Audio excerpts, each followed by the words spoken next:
Going back across to New York, where the police department is briefing the media on that latest subway shooting. Listen in. First, Deputy Mayor Lorraine Grillo, Governor Kathy Hochul, Police Commissioner Keyshawn Sewell will outline the events as we know them. Laura Kavanaugh, the First Deputy Commissioner and Acting Fire Commissioner, will walk you through casualties. Jeno Lieber from the MTA will give us the status of the system, and then we'll be able to entertain some limited questions. There will be another briefing later this afternoon where we'll be able to update that, and then additional briefings as needed. First Deputy Mayor Lorraine Grillo. Thank you, John. So from the very minute this incident occurred, the mayor and I have been on the phone monitoring the situation constantly.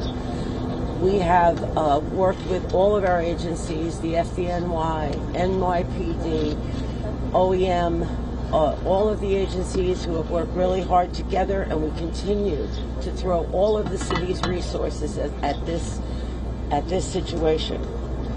We've made all of the resources available, and we'll work with the Office of Emergency Management for any additional needs.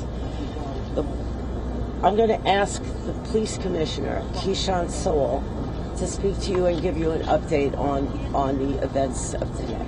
Thank you. Good afternoon.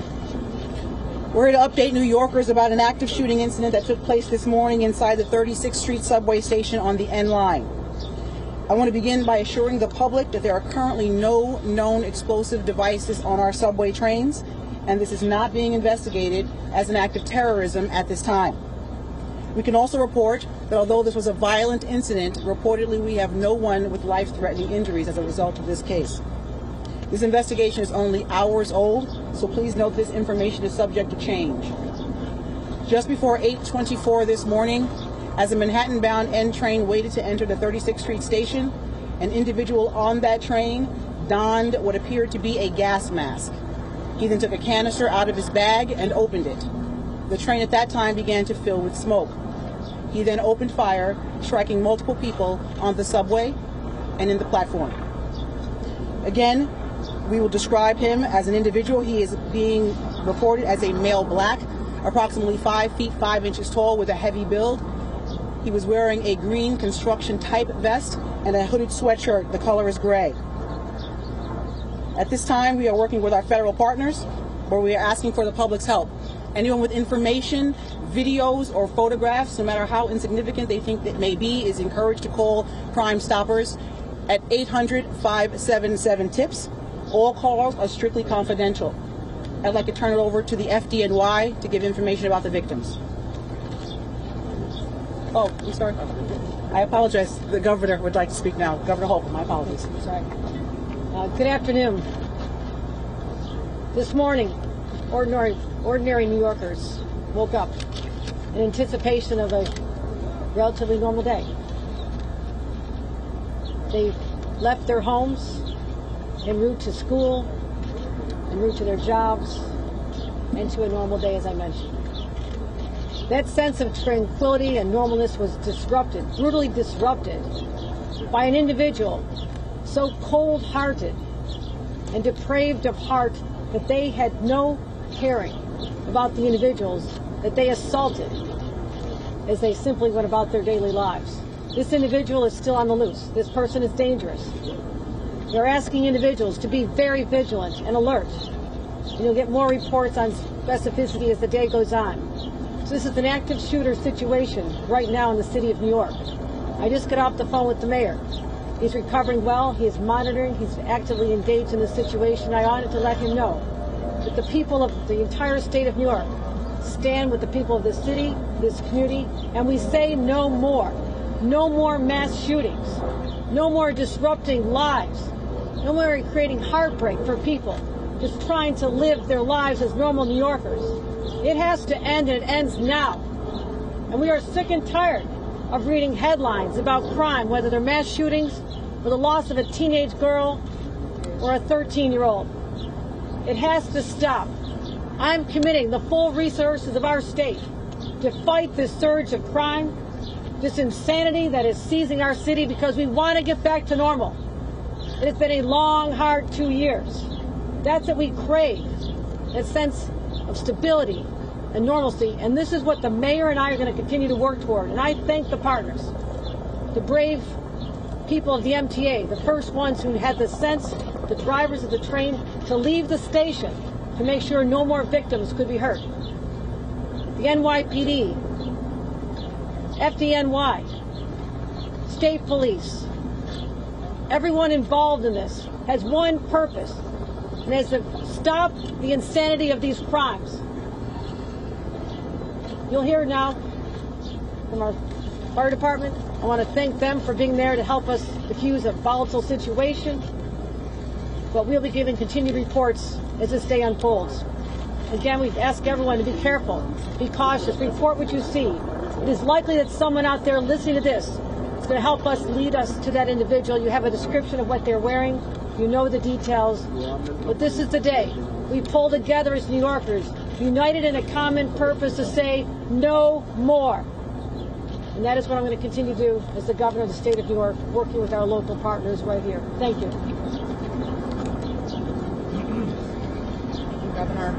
Good afternoon. This morning, the FDNY received reports of gunshot victims in the subway.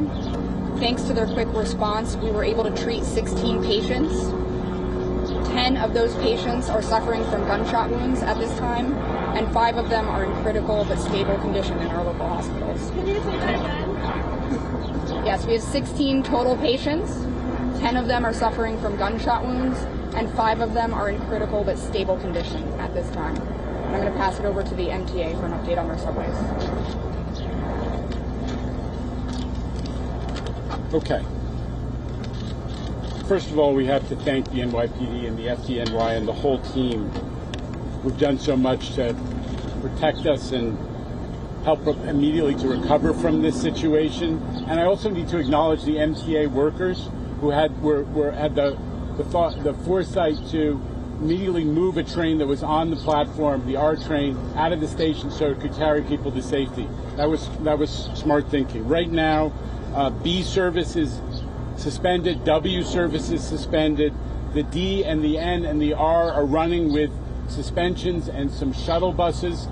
And folks should check the website for latest. Obviously, it's a disrupted day, but a lot of the system is in fact running.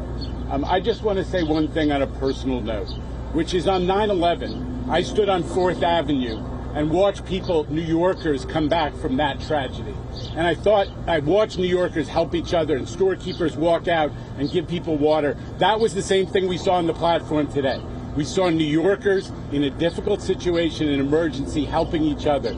That's the subway riders. That's who New Yorkers are. Every day they're showing people in the subway, which is our public space, that New Yorkers of all varieties can come together in small spaces and get along and create something bigger.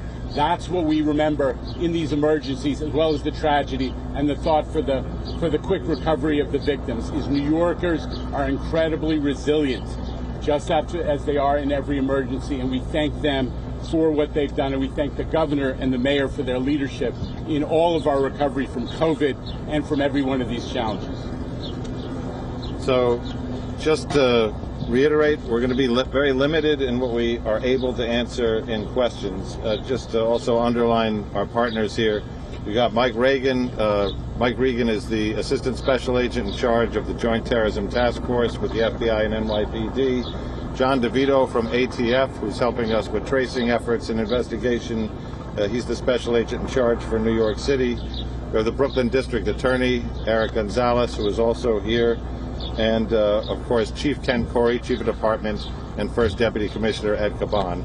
We'll start off with questions for the Police Commissioner. Was the train? Was the shooting on the train or on the platform? Was the suspect on the platform or in the train? And did it all happen in the 36th Street station, or what happened down at 25th Street? The suspect was in the train car. The shooting began in the train car. Commissioner, can you give us some more details exactly what happened in the car? Did the suspect say anything? What type of weapon did he have? And what was going on inside the car as this all happened? So as I stated before, we're only able to get limited information because it's under investigation. As the train was pulling into the station, the subject put on a gas mask. He then opened a canister that was in his bag, and then the car filled with smoke. After that, he began shooting. Hang on. Go. Commissioner, does this appear to be random? Any idea why this individual did this and did this here? We do not know the motive at this time, but we're not ruling anything out. The injuries that are not gunshots, are they shrapnel wounds? What are the other injuries that were not gunshots? There are a variety of other injuries, from smoke inhalation to shrapnel to panic from the incident. When you say shrapnel, what would the shrapnel come from? It could be from anything. It's still under investigation at this time, so it could be a grazing from a bullet. It could be from the panic after following the incident. But not from an explosive device? Not at this time. No. Any idea that... WION now available in your country. Download the app now. Get all the news on the move.